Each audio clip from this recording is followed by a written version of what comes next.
अस्सलामु अलैकुम इस्माइल बाटी वाला साहब, कैसे हैं आप? जी वालेकुम अस्सलाम।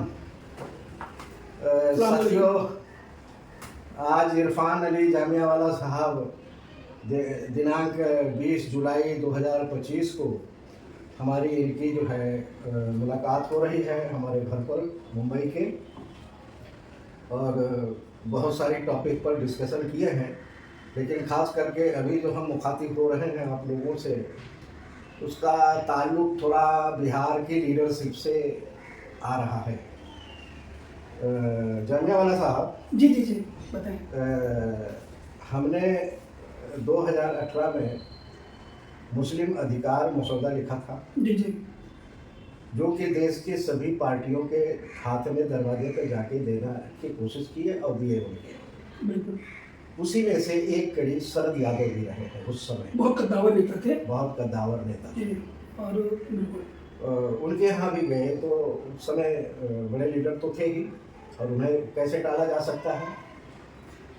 तो जब उनके हाथ में हमने ये मसौदा दिया, तो मसौदा तो हाथ में उन्होंने ले लिया, फ़ोटो भी खिंचाए वगैरह वगैरह, लेकिन उन्होंने जो शब्द का इस्तेमाल किया, जो उन्होंने कहा कि इस्माइल साहब, ये मुसलमानों के मसौदे वसौदे की ज़रूरत नहीं है और इसके लिए आप लोग परेशान मत होइए, मुसलमान तो कब्र से निकल कर भी हम लोगों को वोट करने वाला है। बहुत ये शब्द उन्होंने बोला। ये शब्द उन्होंने बोला था, और उसके कई साथी हमारे साथ गवाह रहे हैं। इस वीडियो में हम उनका फोटो भी लगा देंगे सबके सामने।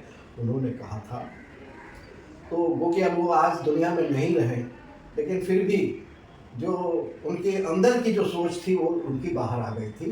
वो बजाय क्या स्टेज पर कहते रहे होंगे मुझे पता नहीं, जब मुस्लिम के अधिकार की बात आई तो उन्होंने ये जुमला इस्तेमाल किया था। जामिया वाला साहब, इस पर आपका क्या कहना है? आप बिहार से ताल्लुक़ रखते हैं और देश से भी तो घूम रहे हैं, राजनीतिक गलियारों में, तो ये इस बड़े नेता के मुंह से ऐसे शब्द तो नहीं निकलना चाहिए था। जी, ये बहुत ही अच्छा सवाल है आपका, और आपने तो बहुत मुसलमानों के लिए और दूसरों लोगों के लिए बहुत मेहनत किया है और बहुत मेहनत करके आप यहाँ तक आए हैं।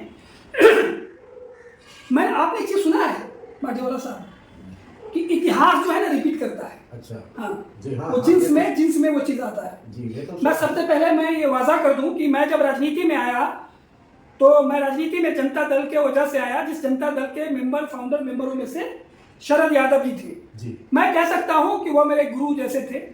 मैं लालू प्रसाद यादव जी, शरद यादव जी और प्रोफेसर साहब, तमाम लोग, मेरे वालिद साहब के दोस्त डॉक्टर रज़ाक अंसारी, बहुत बड़ा नाम था हमारे जो डिस्ट्रिक्ट में, तो उनके दोस्तों में से। तो मैं ये तमाम बातें जो आपने की ना, मैं उनके बारे में पता नहीं कि क्या मानसिकता रही होगी, कैसे बोले, लेकिन उनकी नहीं कि मैं बहुत बड़ी बात कहने वाला हूँ। 1979 में कांग्रेस को एक पार्टी ने हराया था। कौन सी पार्टी थी? जनता पार्टी। जनता पार्टी के फाउंडर कौन थे? जयप्रकाश नारायण जी। हाँ, जयप्रकाश नारायण जी और जितने भी जनता दल, जनता पार्टी जो भी बनी, ये तमाम लोग वो लीडर थे जो छन करके आरएसएस से आए थे। आरएसएस फैक्ट्री थी, उस फैक्ट्री से छन करके आरएसएस से आकर के बीजेपी जनसंघ में आए थे, और वहां से छन करके जनता दल और तमाम पार्टी और समाजवादी पार्टी और आरजेडी बनी। तो भारतीय राजनीति में जितने भी लीडर हैं, सेकुलर लीडर बनते हैं, वो तमाम लीडर जो है वो जयप्रकाश नारायण जी के चेला थे। आपने सुना होगा जयप्रकाश जी को लाठी से मारा जा रहा था तो लालू जी उस पर आ गए, तो वहां से वो निकले। शरद यादव उस वक्त यंग थे, बहुत बढ़िया स्पीच देते, मगर लड़का कौन है? तो तमाम लोगों को बुला करके उन्होंने ट्रेनिंग दी, बताया तमाम चीजें। तो जो भी जनता दल में थे, उस वक्त जनता पार्टी में थे, वो पार्टी जो टूटी वो जनसंघ की पार्टी थी, वो आरएसएस की पार्टी थी। वो तमाम लोग जनता दल, उस वक्त तमाम लोग जो थे जनता दल, आरजेडी, समाजवादी पार्टी के तमाम लोग हैं, वो तमाम लोग वही है। इतिहास मैंने क्या बोला था, रिपीट करता है। वही इतिहास आज भारतीय जनता पार्टी को हिंदुस्तान में 2014 में लाने वाला, उसके पूरे जो रॉथस्चाइल्ड फैमिली के पूरे जो थॉट्स हैं, आइडियाज हैं विदेशों के, जो हम लोग स्वदेशी, जो हमारा आपका थॉट है, वो थॉट राजनीति में नहीं है, वो विदेशी थॉट्स है। उसी थॉट्स को लाने वाला 14 में आज उसने एक पार्टी बनाई है, जिस पार्टी का नाम है जन स्वराज। जी। पता है आपको? हाँ, वो प्रशांत किशोर ने बनाई। प्रशांत किशोर ने वो बनाई है।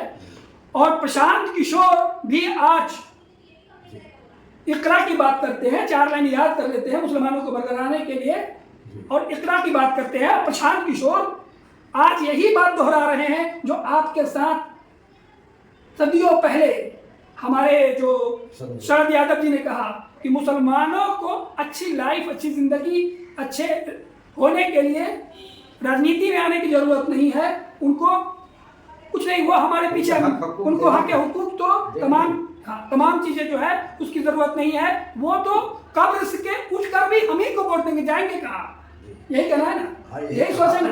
यही बात अभी कुछ दिन पहले जन स्वराज के जो संयोजक, अध्यक्ष नहीं बोलूंगा कि वो बहुत खिलाड़ी है, वो पहले संयोजक बना और तमाम चीजें किसी दलित को अध्यक्ष बनाया, फिर दलित को हटा करके एक राजपूत जो उदय सिंह है उसको अध्यक्ष बना दिया, तो बहुत खिलाड़ी आदमी है वो।